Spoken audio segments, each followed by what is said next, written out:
with the NBA season being a little bit less than a month away, I figured why didn't I get on here and talk about my season previews for every single NBA team? But I'm not going to do 30 teams every single episode. I'm not going to do one team per episode. Shout out if you want to see that. Look at these guys right here. I was on this channel, just letting you know. But what I'm going to do is conference by conference. Going to do the Eastern Conference today, and then probably next week do the Western Conference. So preview for all 15 teams. I know what you're going to say. Like, that's a long ass video. Well, you looked at this video. It's probably not too bad. I'm going to spend just a few minutes on each team because, again, a lot of people, like, nothing really happened this offseason. So people have similar ideas to this, like, what they think of their team's going to happen this year compared to last year. Obviously, there's some injuries we have to talk about, but I don't want to feel like I have to dive too deep on some teams that really nothing really changed with them. But if you do stick around towards the end, we do have a guest appearing for one of these teams. So I'm not going to spoil who it is, but I'm just saying it was a great interview. Stick around, please. We're going to start at the very bottom. The Washington Wizards last year, 18-64, 15th seed. They had a pretty good, they're pretty good offseason. Obviously, they trade Jordan Poole away, bring in CJ McCollum. Chris Middleton's there from the trade last season. You draft Trey Johnson. Will Riley's there. Like, I feel, and again, I did an interview with Roundball Renaissance about the Washington Wizards. I think this is a team that really nothing can go wrong as long as they're healthy. They have a lot of young, fun talent. Kind of at the lead of the charge is CJ McCollum and Chris Middleton, two of the most like steady, like older veterans in the league. They kind of just do what they got to do. I'm expecting a big rookie season out of Trey Johnson. I'm expecting a really good developmental year of Bubba Carrington behind CJ McCollum. And I'm also looking for Keyshawn George to take a huge step this year. The center rotation's not very good. Like outside of Sarr, they brought back Marvin Bagley, but it's not great. They really have to look at the center position. They're not going to be a playoff team. They're not even going to be a play-in team. But I think as long as they have a good, healthy year, that's what matters the most. Next is the Charlotte Hornets. Again, we're 14th last year, 19-63. Hopefully you have LaMelo Ball healthy. They like it's already injuries galore going on in the NBA right now. But they did draft Con Knipple 4th overall or 4th or 5th overall. I think it's going to be like one of their better draft picks because they've kind of had this thing recently where they're drafting these project players like a Hijan Salan type of player where it's like they need kind of years of development to get to a spot where they're ready to play. And the Charlotte Hornets just aren't really that great of a franchise to really kind of develop those guys. They need guys that can come in and play right now. And I think Conkanable is going to be fantastic coming in. Ryan Kalkbrenner, like these guys that can come in and just play right away. Again, this is a team that maybe makes a play-in push, but the problem is you always kind of have to expect LaMelo Ball to miss 30-ish games a season. Brandon Miller wasn't very healthy last year. Miles Bridges is there. They don't really have a center rotation like at all. They traded away Nick Richards. They traded away Mark Williams. Like they don't have really anybody playing the 5 spot you feel confident about. In a weaker Eastern Conference, they still probably are going to miss the play-in. The Philadelphia 76ers, probably the biggest surprise last year as in how bad they were. They brought in Paul George. They drafted Jared McCain, who was phenomenal for, 10, 15 games before he got hurt. This year, they draft VJ Edgecombe with the 3rd overall pick. I feel pretty confident. I know Joel Embiid he's been having some issues the past couple of years. You got to wonder if we're ever going to see an MVP level Joel Embiid again. Paul George already has his injury. I get it. They're probably not going to be a great team, but there's just simply no way they're the 13th seed again. 24-58 was god-awful. You're going to hopefully have a healthy Tyrese Maxey. I know Jeremy McCain just had a thumb injury, so he's going to miss the beginning part of the season, but you have Tyrese Maxey, you have VJ Edgecombe. You have some guys you feel kind of confident about. Kelly Oubre's still there. Like, again, do I think this team's going to make waves? Like, without a healthy Joel Embiid, this team's not going to make it really anywhere in the Eastern Conference, and I don't know if we're ever going to get an MVP Joel Embiid again. I think that ship might have kind of sailed at this point in time. But I do think we at least have a confidence that these guys are going to be a play-in team. I think they're going to be like a 7-8 seed, but I think this is going to be a play-in team. 12 last year was the Brooklyn Nets, who went 26-56 and then had a really, really weird offseason. I think had a pretty poor draft. You bring in Igor Demin, you bring in basically you use all 5 first-round draft picks, which is not something you usually see happen. Like, you usually see at least 2 of those traded. But they brought in a lot of guys that kind of play the guard spot and kind of need the ball in their hand to be successful. So I don't really know how that's going to work with, like, all the guys. You got Cam Thomas, who took his 1-year deal. Like, you don't think he's going to be there for long term. You don't have a lot of people you're really looking at long term on this team. And I think this is a team that could be in contention for last place in the Eastern Conference. You're hoping for a good first year from your rookies. You're hoping, I don't even know if you want to break out Cam Thomas year for year than that, because that means you have to pay him. I don't know what's going on in Brooklyn. I don't think Brooklyn really knows what's going on in Brooklyn either. I think they're probably going to be the worst team in the Eastern Conference. Finishing 11th last year was a 30-52 Toronto Raptors. I think this team is going to be much, much better. You have Brandon Ingram now, who didn't play at all once he was traded there last year. Hopefully, you have a healthy Scottie Barnes. You have Jakob Poeltl. You have you brought in your rookies, Colin Murray-Boyles, who again maybe wasn't the best fit there, but still a good player. You have Emmanuel Quickly. You have a lot of guys that you maybe feel confident about. again, with a weaker Eastern Conference, with like the Boston Celtics, the Indiana Pacers, with injuries, I could see this team that missed the play-in last year. I think they could comfortably get in as a 6-7 seed, like a 7 seed play-in, a 6 seed, maybe they make it in. Do I think they really go far in the playoffs? No, I don't think they have that number one guy yet. I really like Scotty Barnes, but I don't think he's like a number one on a championship level contending team. I think he's a really good complementary piece that like works with a lot of different players. I think they're still looking for that true number one. I don't think it's RJ Barrett. I don't think it's Brandon Ingram. They have a lot of overlapping talent up there in Toronto. Again, I think just over the fact of having Brandon Ingram playing, having some healthy players this year, I think they will be much better than 11. But I see maybe a first round exit at the max. Number 10 is the Miami Heat. And I think they're actually going to fall out of the plan. I mean, this was with Jimmy Butler for a good portion of last year. He's out. Tyler Hero has an injury. They lost Duncan Robinson. Like, this team just isn't very good. There's talks that they're going to trade Andrew Wiggins away. I kind of think for the first time in a long time, probably the history of like me really watching basketball, the Miami Heat are going to kind of bottom out. I don't even know if it's about choice. They just might not have the players available to like really be good. I mean, you have Khalil Ware, you have Bam Adebayo. You didn't see a lot out of your young guys with Jovic and stuff like that. So like, I don't think there's really a lot going on in Miami. This might be the first year they just bottom out or a bottom team in the Eastern Conference. 9, of course, the 39-42 Chicago Bulls, a team that just loves being a playing team, and that's exactly where they're going to stay. They ended up paying Josh Giddey, was it 4 years, $100 million, about $25 a year. I mean, it's quite a bit of money, but it isn't too bad. He was looking for 30, so they were able to get him down from 30 a little bit.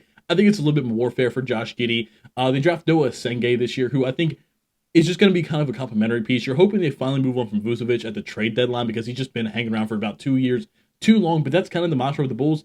They just hold on to players for about a year or two too long, where their value goes down significantly. Happened with Lonzo, happened with DeMar DeRozan, happened with Zach LaVine. It's happening with Vucevic. It's just what they do. There's not a lot positive you could say about this Bulls team, other than you have Modest Buzelis, who you hope takes a leap this year. You see what you get out of Noah Senge. Hopefully, Josh Giddey proves that he's a guy, maybe not worth 25 mil, but at least worth 20 mil. It could be at least a good lead ball handler for your team. The Patrick Williams experience is done, but that's too much time on the Bulls. 8 seed Atlanta Hawks, I think we see our first major jump outside, I guess, the Philadelphia 76ers. But they had a fantastic offseason. Obviously, they have Trae Young, Jalen Johnson's hopefully healthy this year. Zachary Ricochet, first overall pick last year. They get another first round pick from the New Orleans Pelicans for next year. They bring in Nickeil Alexander-Walker. They bring in Kristaps Porzingis. They had a phenomenal offseason. I think one of the best offseasons so far without bringing like a star player like a team like the Houston Rockets did. I think with, again, in a weaker Eastern Conference, this could be a top 4, maybe even top 3 seed in the Eastern Conference. It really depends on, at this point in time, we're going to see, can Trae Young lead a championship level team? We saw them get to the conference finals one time. They tried to figure out things from that. It didn't really work. This is the best team by far, and even better than the 2021 team, the best team by far we've seen out of Trae Young. We need him to be able to prove he can lead a championship level team, because if you underperform with this team, then you kind of have to start to worry, is Trae Young really that guy? 7 last year was the Orlando Magic at 41-41. They make a big trade, bringing in Desmond Bane, who is by far their best guard on the team, a guy that can finally, hopefully, bring some three-point shooting. You're hoping that from KCP last year. Didn't really happen. At least Desmond Bane can be a ball-handling three-point shooter, a guy that's a better passer than once you have that point guard position. Now you have like a Bane, a Suggs, Franz Wagner, Paolo, and a mix of like Wendell Carter, Mo Wagner, Goga. I don't really know what they're going to do with the 5 spot. They have a lot of guys you can kind of throw in and out there.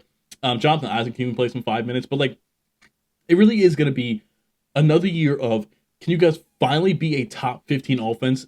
Like, you just haven't been in so long. You are a good defensive team, but can you guys be a competent, good offense? If you want to go really anywhere, it's going to take another lead from Paolo. Hopefully, I mean, you're kind of going to need a star, like a superstar level jump from Paolo Banchero. You're going to see if Franz Wagner can play second fiddle to a Paolo. By doing that, you're going to need his 3-point shooting to finally come around. He's had one good 3-point shooting year, 2 or 3 others that were not very good at all. You need him to become a consistent 3-point shooter. You need Desmond Bane to be your lead ball handler. And I think also this lets Jalen Suggs, who missed a lot of last year. With Jalen Suggs, they were pretty good. Without Jalen Suggs, they did kind of struggle. I think with the healthy Jalen Suggs not being tasked as the primary point guard should let him lock in more defensively. We might see a better version of him now.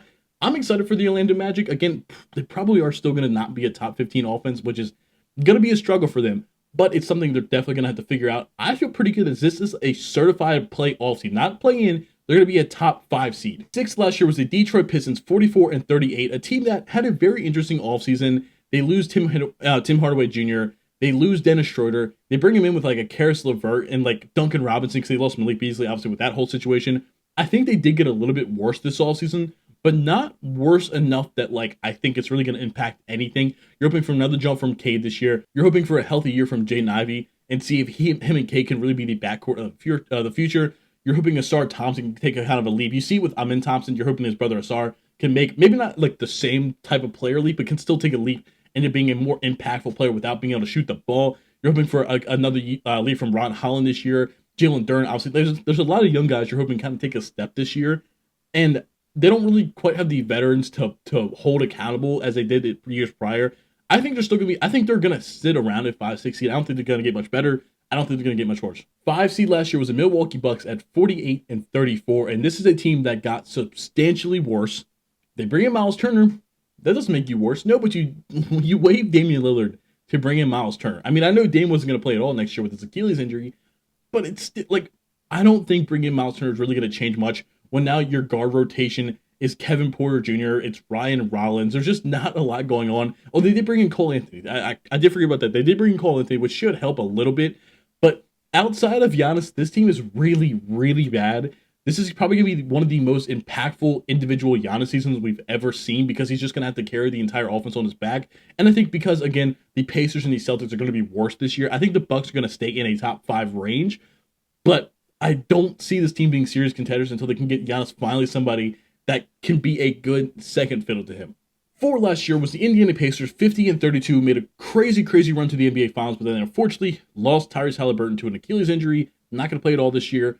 They're obviously going to take a step down from being a 4 seed. A lot of people still think they can be a top 5 or 6 seed in the Eastern Conference.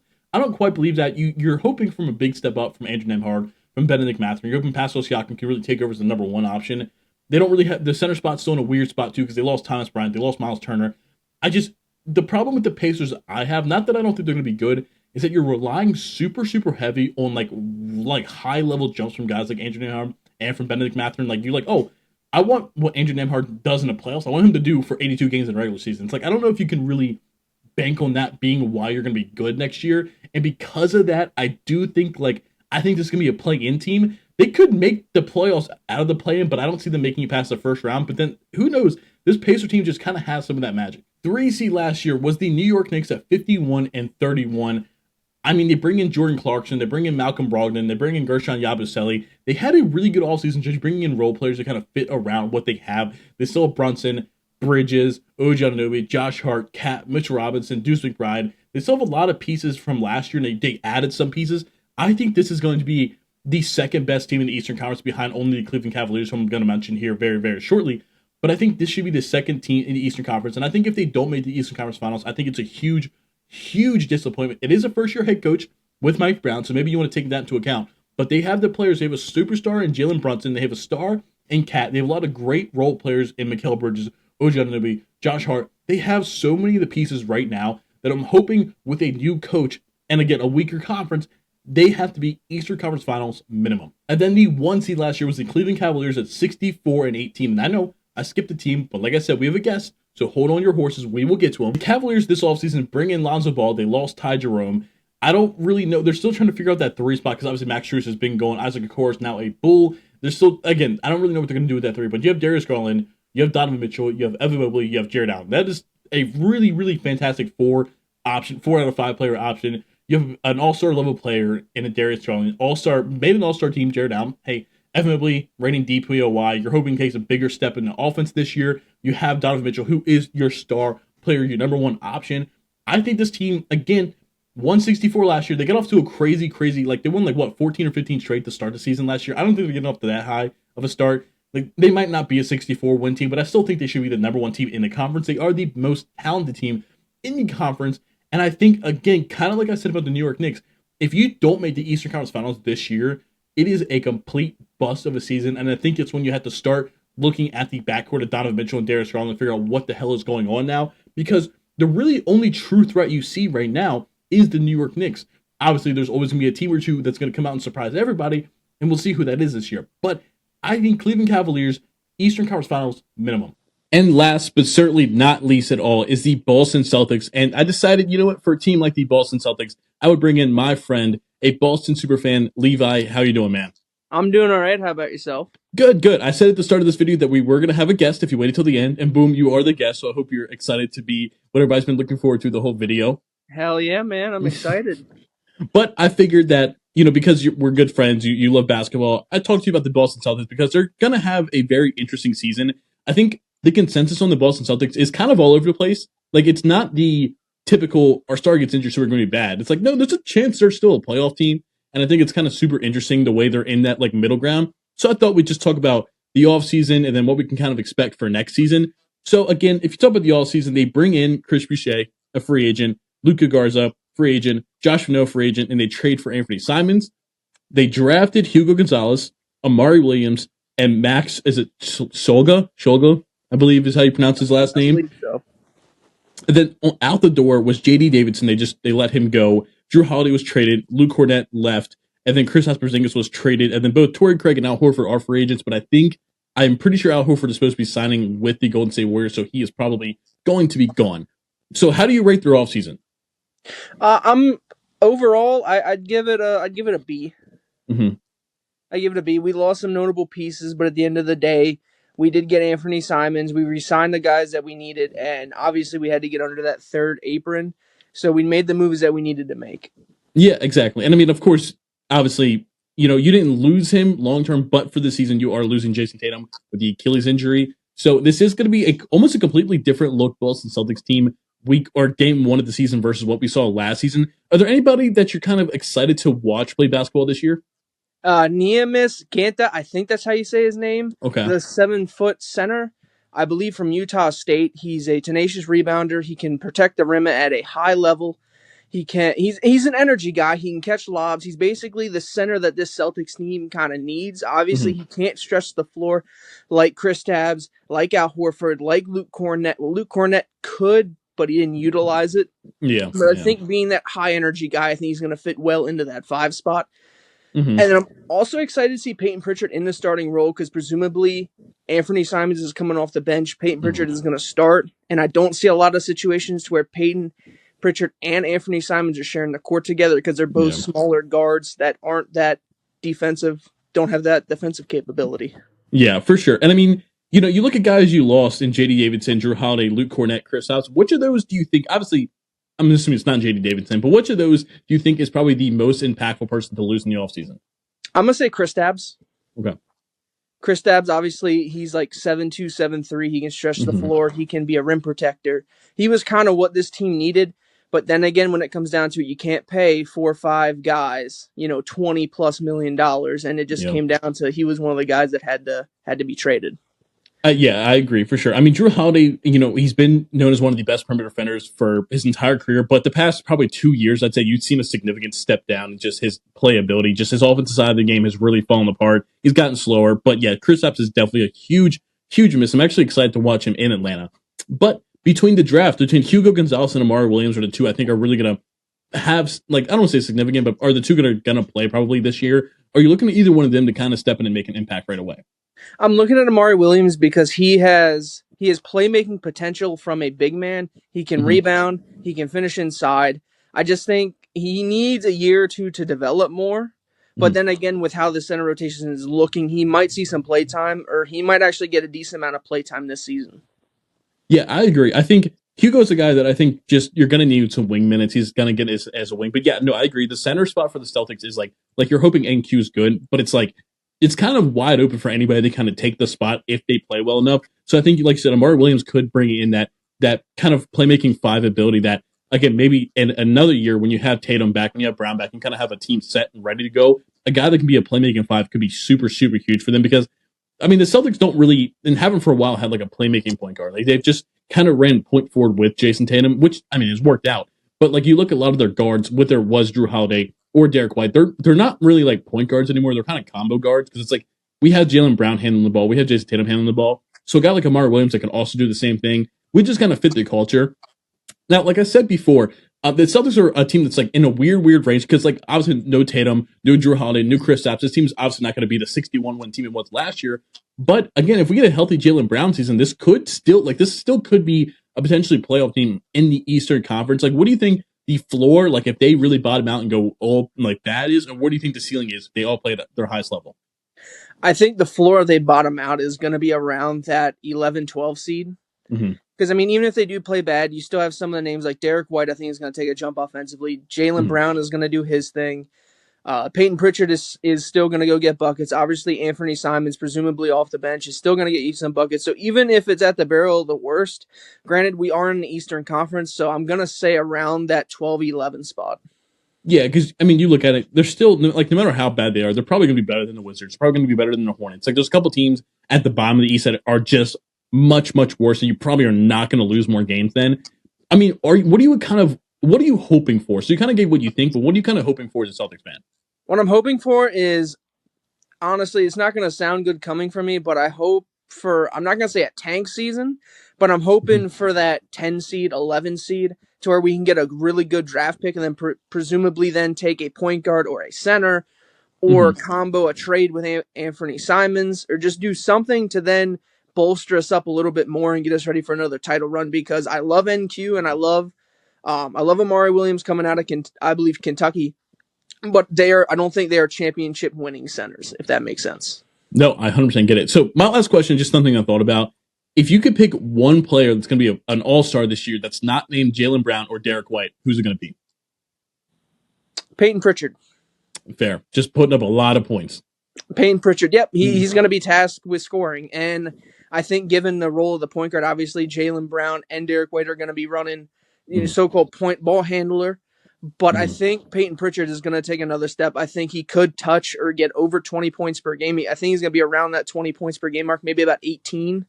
And then his assist, I'm probably going to ballpark. Probably is going to be around 6, 7 if he has a good first half of the season. Yeah, right. Yeah, no, I agree. So is there anything you kind of want to shout out one last thing for the Celtics before we get up out of here today? I mean, the best way I can look at NQ, me personally, is that he's a 7-foot Rob Williams, and I'm excited for it. Oh, yeah, Time Lord. Shout out Time Lord. I feel like it's been too long since we've seen him play some real basketball. Now, I know, played with injuries. Yeah, it is unfortunate. Now, before we get out of here today, where can the people find you? You can find me at Garbage Gamer on YouTube. Go check me out. I do college football 26 content now. Yeah, go check me out. All right. Well, thank you so much for being here today, Levi. I guess I don't know what's the slogan for the Celtics. Like the Eagles have "Go Birds," or what's the slogan for the Celtics? Go Boston.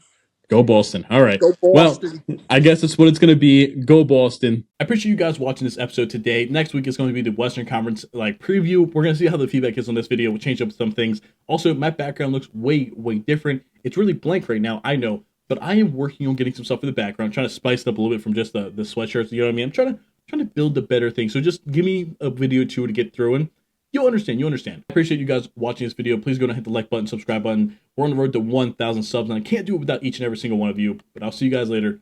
Peace.